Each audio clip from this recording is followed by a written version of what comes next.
It has been a while since it has taken us this long to actually start an episode. We'll see what that means. I guess we needed some really good laughs, but let the listener understand. I've cried twice. Laughing twice. And it's not happy tears. It's not sad tears. Yeah. It's just tears. They're just It's just tears. They got to go somewhere, tears, basically. evidently. Oh, That's that's what it good. is. Say that again. They got to go somewhere, tears. Yeah. That's good. Just a good old stress release. Yeah, that's good. They do have to go somewhere. Good. I feel like that'd be good in counseling. Like, Yes. they're just got to I go should somewhere. leave now because that's probably all I'm going to That's contribute today. I'll The most By looking at your profundity. notes on that page.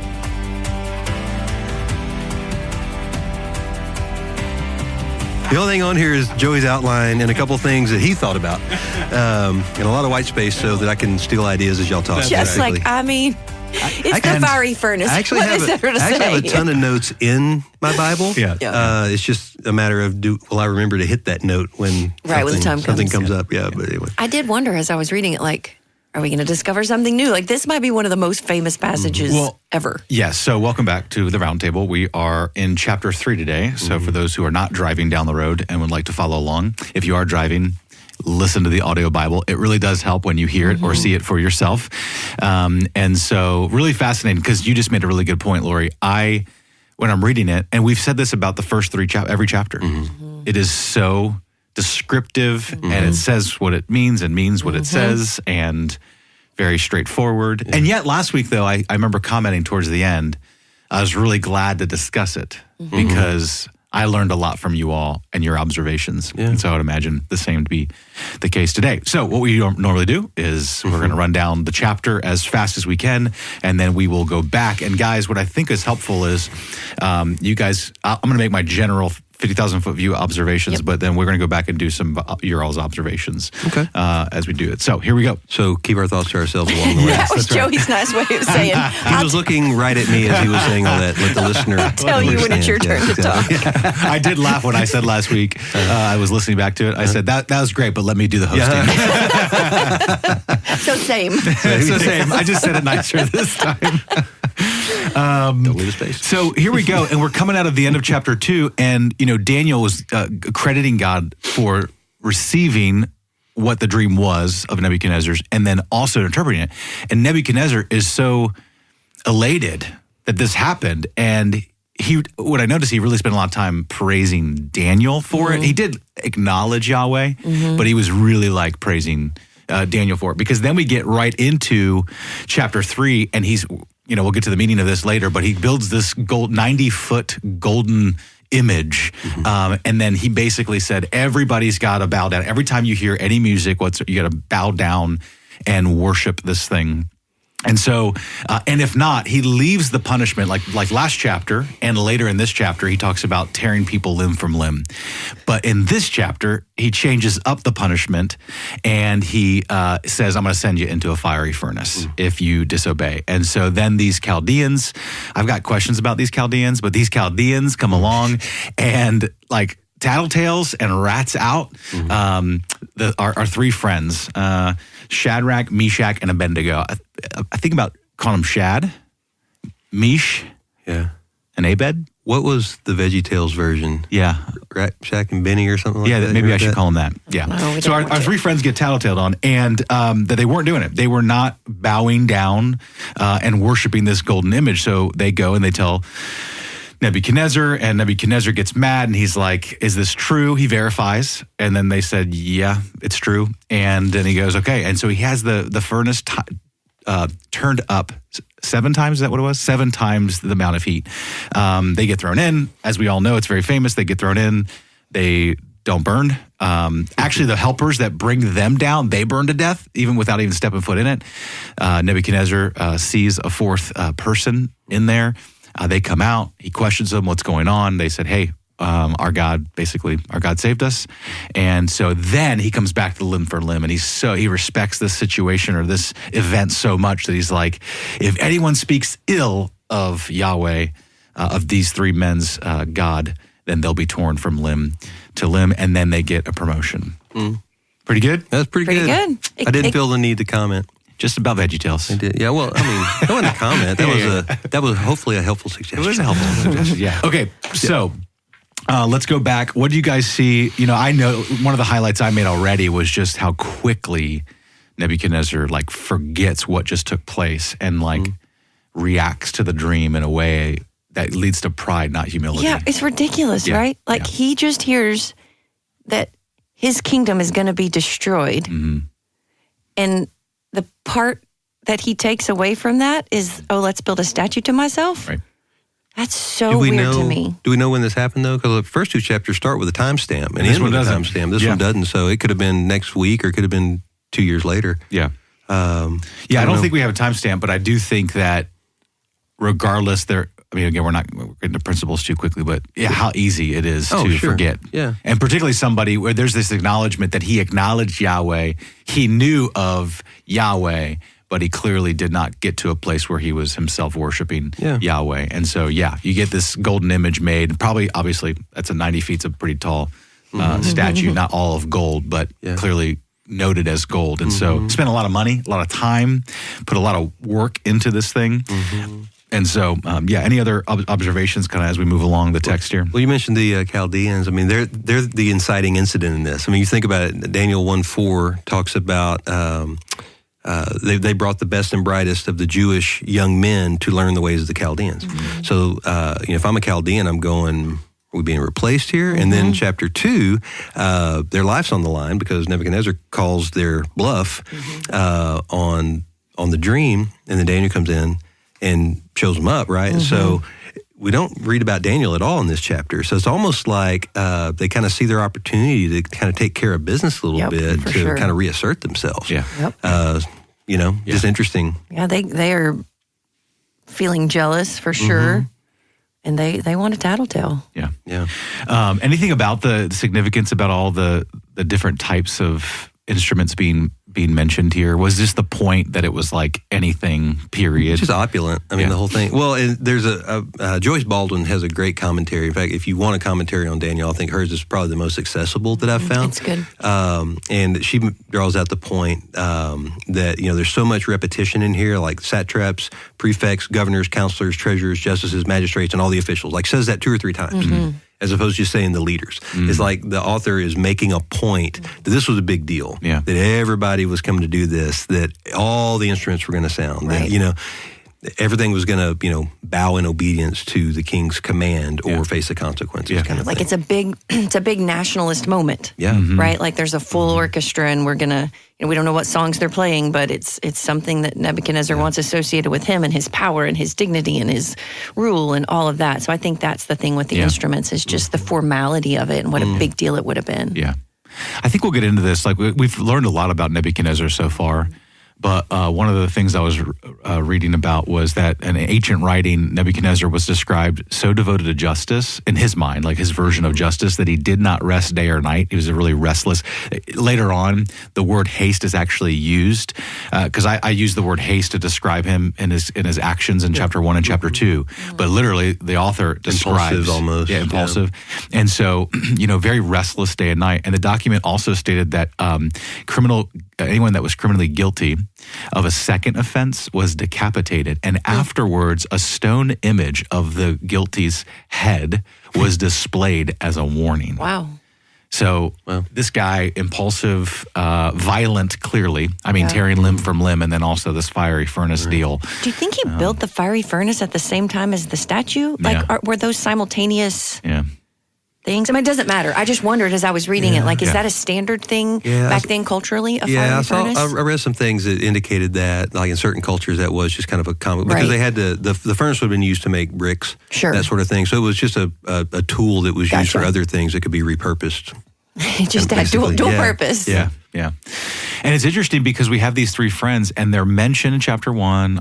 I don't know if they're mentioned in chapter 2, but if so, small. It's all Daniel. But like introduces the whole gang and then focuses on Daniel. Yeah. Right. Well, no, he does go back and ask them to pray. That's why he tells them to pray. That's right, in chapter 2. And so, but this is the only time they're the focus. That's right. Chapter 3, right? Yeah, and that's what I guess I find it interesting because we know a little bit about them. We don't know a whole lot about them, but clearly here, they were, what I think is interesting is that they were present in the king's court. So no, sorry, Daniel was assigned to the king's court, and they were sent out to the province to like kind of do whatever job they needed to do. But they were clearly hearing the music, and they were around the statue. They just weren't necessarily bowing. So it was just interesting that they were present, and they weren't going, running, and hiding. They weren't really even overly defiant. They were just like, I'm not going to do this. Yeah. And they were noticed. Yeah. And I just found that to be interesting, that they were at least present. It's funny, yeah. I mean, because they're questioned by the king. Yeah. And it's funny that they don't have near as much chill as Daniel does. Yeah. They're still respectful, but they're much more direct, I feel. They are. Right? Like, they're not saying, hey, could we just talk about this a little bit? They're like, we're not going to do that. But do you think that's because it's clear defiance of... I think it's definitely a civil disobedience thing. Yeah. Well, but to me, it's the image thing. It's the repetition of this word image. Sure. And so we've got, the first and second commandment where there's to be no image made. To me, that's very much clearer than eating the food that was possibly sacrificed to idols so yes, it's civil disobedience, but I think maybe in their minds it's black and white as opposed to a little bit fuzzy. Right. I do kind of see what Jeff's saying, because in their response, he was just saying, I'm trying to find it. But basically, if this be so, our God, whom we serve, is able to deliver us from that burning fiery furnace, and he will deliver us out of your hand, O king. But if not, be it known to you, O king, that we will not serve your gods or worship the golden image that you have set up. So there is a directness where Daniel's like, hey, just give me some time. Let me pray about this. Let me think about this. And they probably, I wonder why, their personality, or whether literally, not to like pun intended, I guess, feet were to the fire. Yeah. And so they just decided in this moment, they were going to speak truth. Now, I think Laura brings up a good point in that it is, it does violate the law so clearly. And that is a principle for how you live in the world, respectfully, but honoring God first. Yeah. That kind of thing. It's like when push comes to shove and you have to choose between the law of God being honored or the law of the land being honored, we have to, as believers, go with the law of God respectfully, acknowledging our willingness to take that brings with it, that kind of thing, and not hide, like you were saying, Joe. They weren't hiding. They weren't doing. They were out in the open, just being themselves, and not being divisive with it necessarily, but being disobedient to what they were being told to do at the same time. That's art. It artful. Is. It is. It made me think about Luke 20, like the end of Luke 20, where we get the verses about render to Caesar what is Caesar's and to God what is God's. And that verse is so much more than just about money. Render to God what is God's. What is it? It's his glory. It's his image. It's his. So if you can render to Caesar what is Caesar's without giving your glory or your worship to someone else, that's what we do. But these guys drew the line at we will not give to Nebuchadnezzar what is God's. Right. And it's just funny, like that's what sends him over.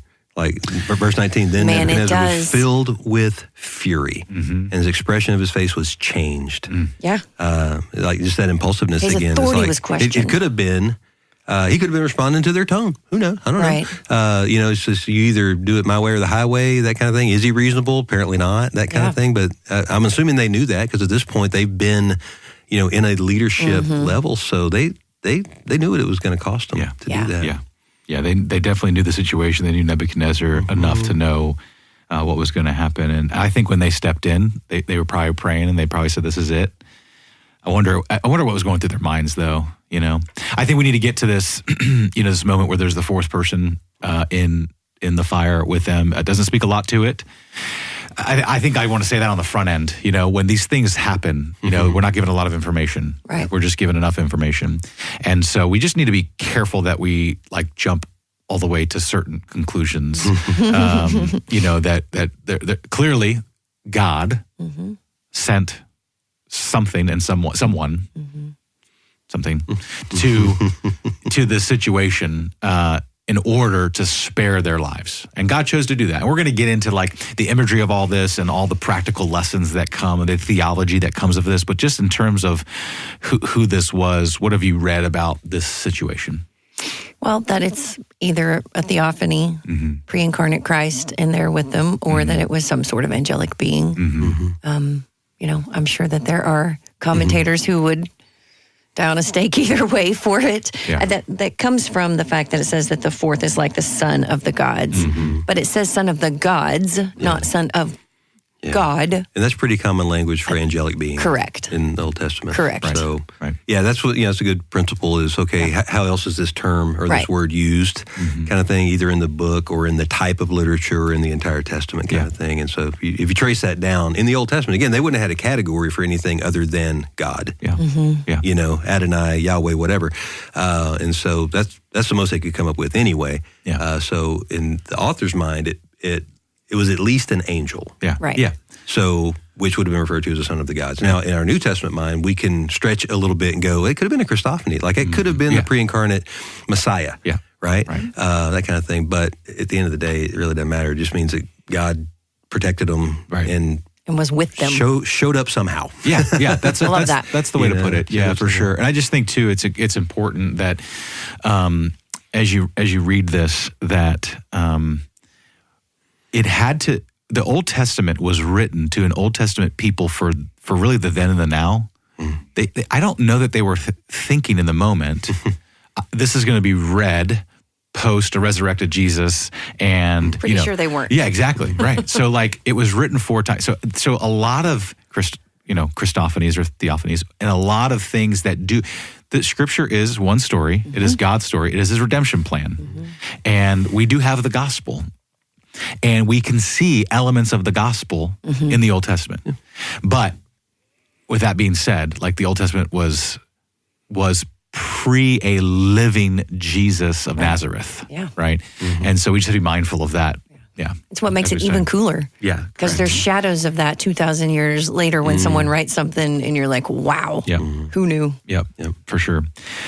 And so then, turns the incinerator off and, pulls them out. And I just love that it says that they don't even smell of smoke. I know, I love that. The phrase, the fire had not had any power over them. Yeah. Yes, good. Like I just saw that as, like, in no way. Not that it just didn't kill them. It didn't even make them smell like smoke. Yeah. I mean, that's amazing. That is a cool phrase. I love that phrase in verse 27.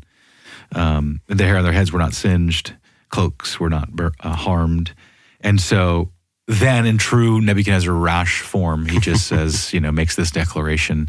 And it bookends the declaration that he began with, which is, if you don't worship this image, which then worship me, then you're going to be in trouble. And now he's extended this decree for Yahweh. So it's funny, the punishment for disrespecting their God is actually worse than what he prescribed for his statue, isn't it? I don't know. What was it? Well, I mean, torn limb he's from saying limb? like, and your whole family. Right. Yeah. Everything. That's You're like, he's going. just double, tripling down. Do we think that's because he was honoring Yahweh, or because he was just going to hedge his bets and he was saying, well, that God is real, and so... I think it's a polyistic mind frame. Yeah, I think that's probably true, based on what's going to happen here in a minute. Yeah. And I think it's a polyistic mind frame and hedging his bets, and I think he's just. But again, I don't even think he's putting that much thought into it. To be honest with you, it is a pure reaction to a miracle he just saw. Yeah, and any sort of deity was used as a means of power in their culture, right? So he's like, okay, well, we have our gods that were powerful, and I made this statue, which I'm saying represents me. I'm the most powerful person. Their God, I mean, he refers to it as their God, not the God. Right. Their God is apparently more powerful and all that stuff. So, for me to have power, I have to be on his side. Yeah. Right. Does call it the Most High God, doesn't he? Your version over there. I don't. Okay, wait. I thought Can't I skip wrote an that episode. down. Look at 20. Look at verse 20. So it says, and he commanded. Where are we at? There we are. It's not there. No, it's not there. What do I have in my notes here? It's 26 when he says the God. Oh, yeah, it is 26. But you know what? 29. If you don't have your glasses, 26 looks like 20 on your notes. Fair. That's funny. So 26 in my version Shadrach, says... Meshach, and Abednego, servants of the Most High God, come out and come here. Right there? Yeah. So in some ways, he's saying this God is... He's still polytheistic. Like there's lots of gods, but this one might be the Most High? I don't know. Well, and I think it's like, remember that thing that is it with Daniel when he got that dream of mine? It's like there's a triggering of like, And probably borrowing language that he might, because by the way, Daniel's hanging out in the king's court, Right. serving. I imagine Daniel's continuing some sort of disciple-making relationship. Sure. I know that's a New Testament word. But anyway, I digress. Some sort of relationship. Was he fulfilling the Great Commission, John? I walked right into that one.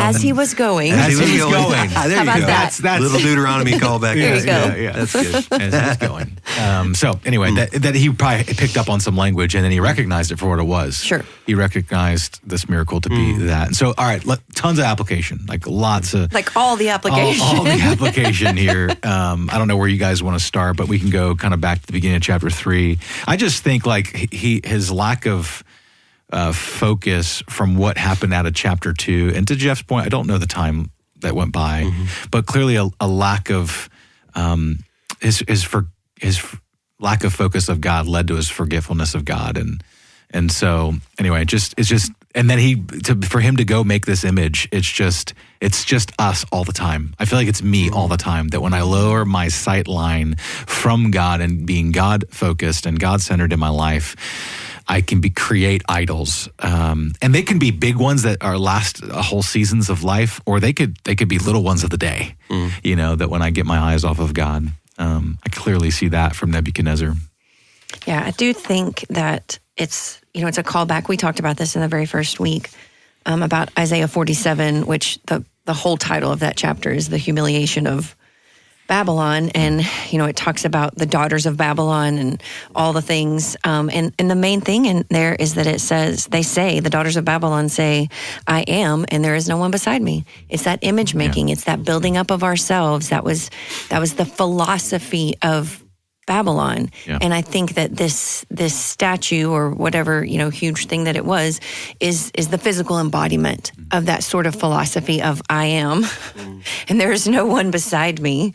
And so I think it's just, as you were saying, it's just a caution against image building. This is a literal image, but I build my own image probably daily if I'm not being careful about that. Yeah. And so that was definitely a caution for me, that self-absorption. It still blows me away that Nebuchadnezzar thought of himself after Daniel's dream. I don't care how long after it was. Right. He heard all of those things about the different, nations and dynasties, and he ended with, oh yeah, okay.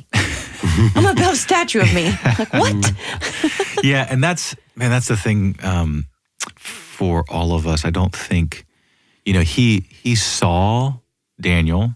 Now he's seeing this miracle, and then we're kind of foreshadowing next week. But like, there's clearly this, and he forgets again. He does. And so seeing isn't really the issue. There is this heart change that has to happen for an individual. I'm contextualizing this for 2024. That you can hear and you can see and you can be around it, and there's just this personal shift that has to happen in your heart and your mind. It's called brokenness. Yeah, right.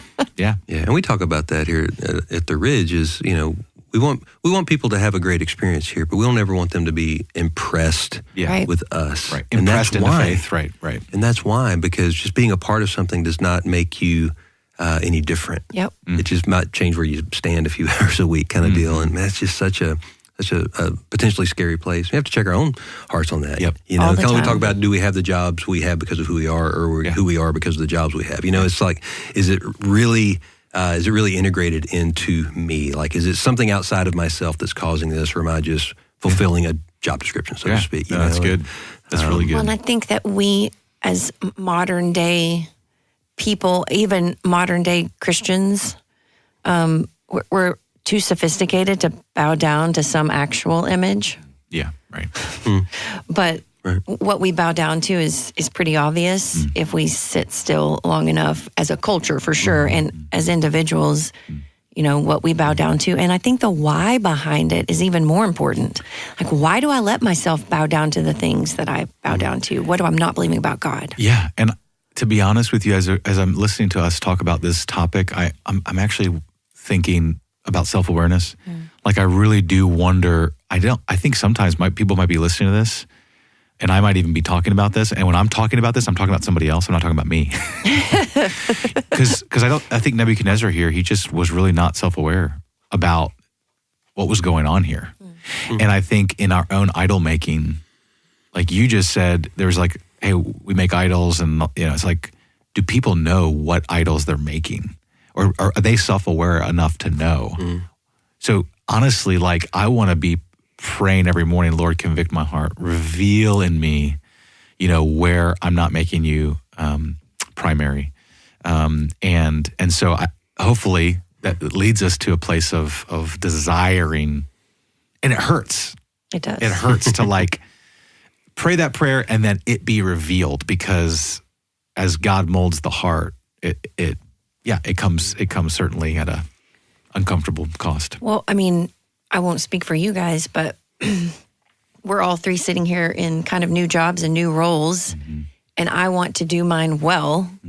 Is that because I want the gospel to go out and I want people's lives to be changed, or is that because I want people to say like, man, Lori's doing a good job with that? The metaphorical 90-foot statue. Yeah, that's really good. I mean, and I guess there can be both. Yeah, I say both things could be true at the same time. Absolutely. It's a matter of emphasis, maybe. Yeah. Like kind of what you were saying a while ago, I love it. Just, if I sit still long enough, like it kind of reveals like, okay, which part of that do I think about most when I'm just thinking about this? Right. Is it how I'm looking? Is it how God's looking? And that translates into any part of our life, really. And the conviction piece should translate as well. Yeah. No, that's really good, Lori. And I think if we flip the application over, we've talked about Nebuchadnezzar, and we probably could continue down that, but as we flip it over, the opposite of Nebuchadnezzar were the three friends in the fire, and their faith and what they did. And the thing that jumps out to me is that they just did not succumb to cultural pressures. They had thousands, maybe more, but at least thousands of people around them doing all the same thing. They were all robots, and they decided to be three people that stood apart. Now, the Chaldeans told on them. I do wonder if other people didn't.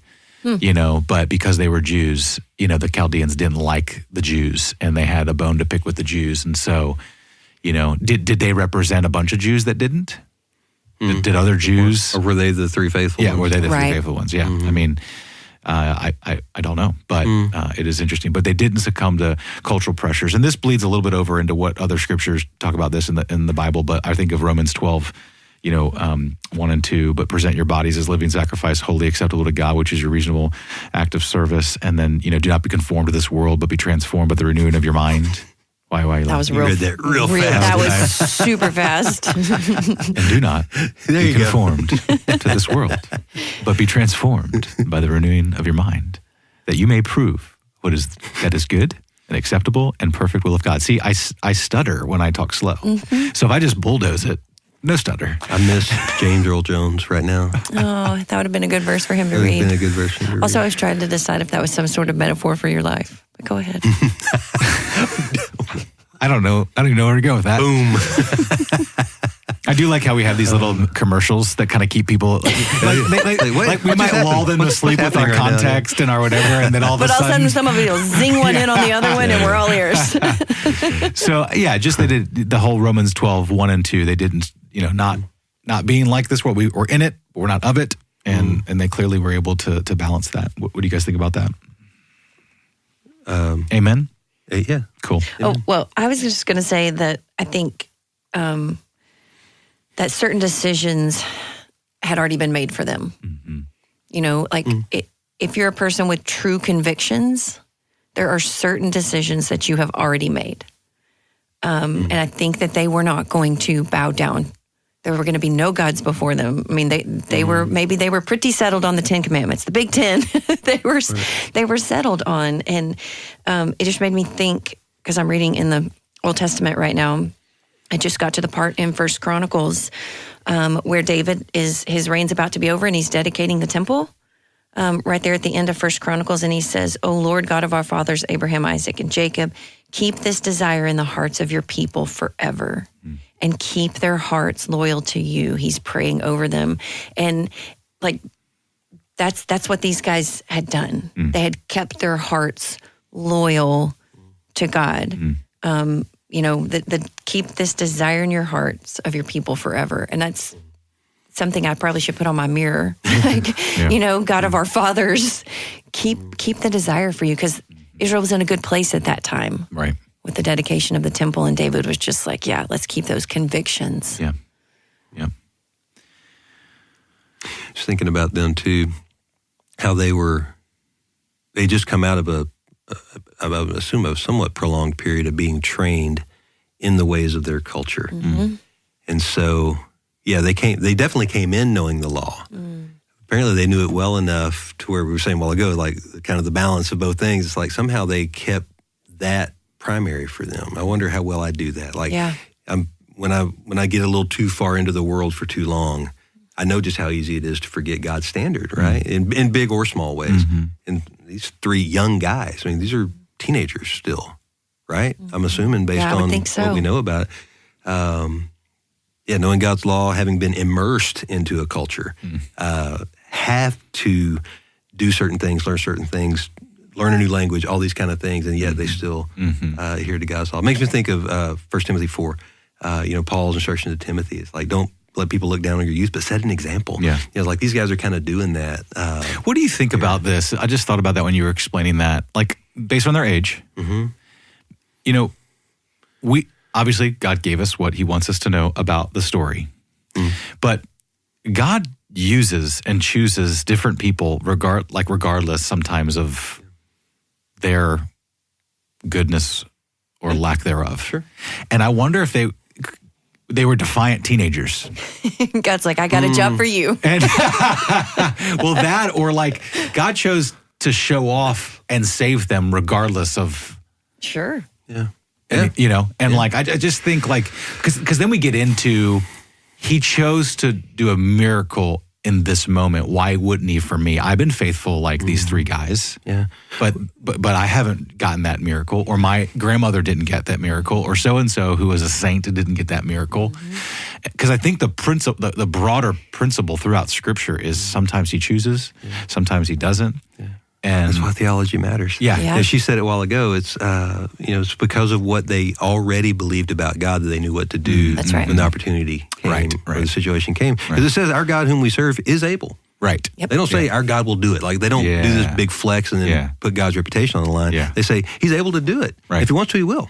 And then he might not. Either way, we're not doing this because their theology was so clear. I mean, you think about where we are today, and not just throwing shade to the young people, older people, same thing. But I mean, just looking at TikTok too many hours a day will completely change your worldview. For sure. Because there's no foundation.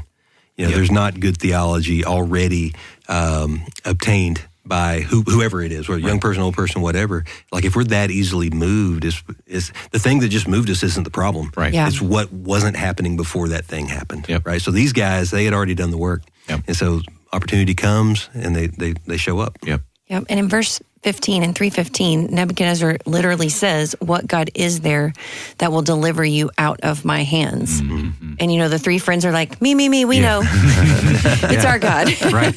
Yeah. I mean, they say that in response to Nebuchadnezzar's question in 15. Yeah. So they had it settled. They knew their theology. They knew who their God was. Yeah. Their actions followed. Yeah. No, that's really good. I think the other thing that stands out, I mean, I like the application is endless, but their faithfulness was a story to be told. We're still telling it today.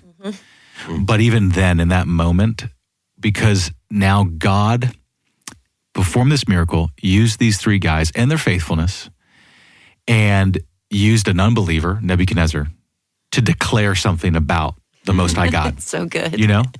And so, like our testimony, like the way in which we live amongst the world, and being faithful, not batting 1,000, but being faithful and honoring the Lord with our words and our actions, we can stand out in a good way. And unfortunately, all too often, we stand out for the wrong ways, the wrong reasons.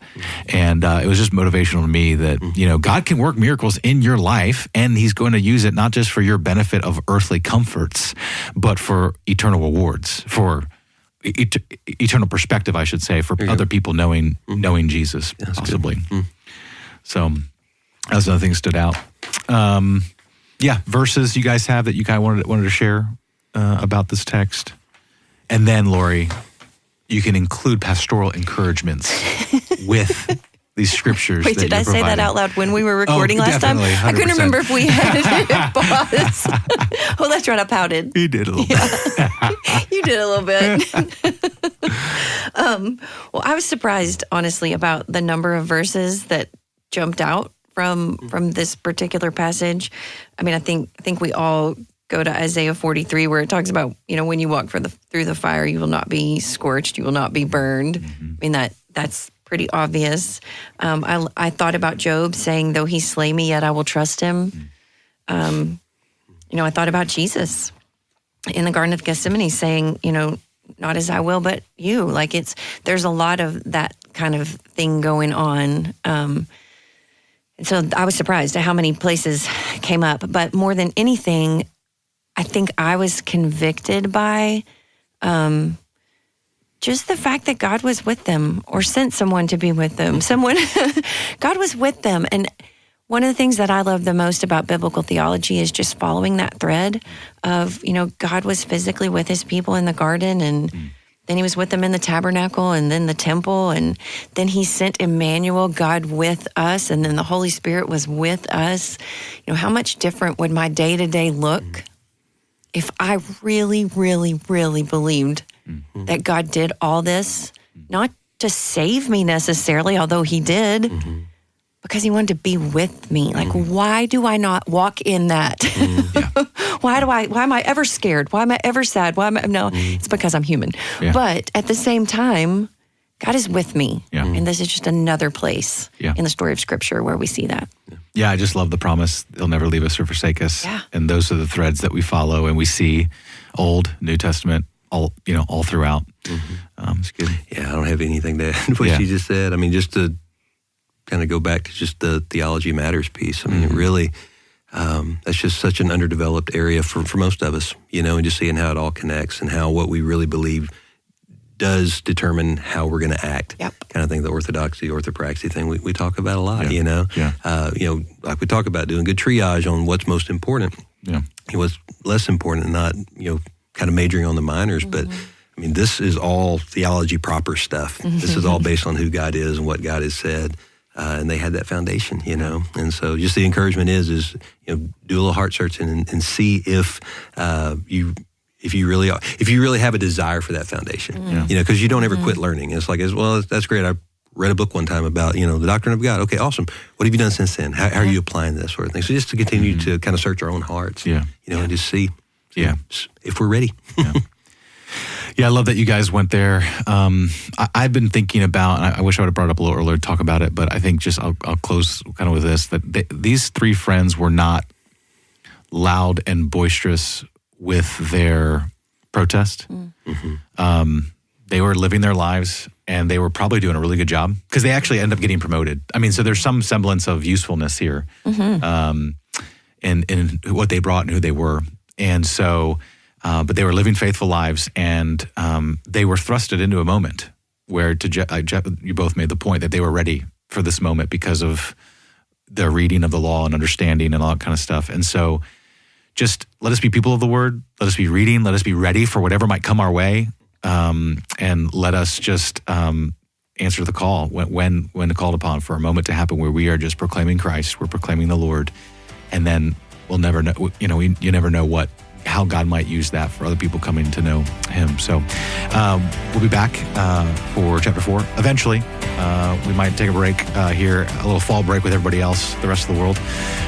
But if you could like and subscribe and share if this is encouraging to you, we hope it is. And we'll see you next time. Thanks.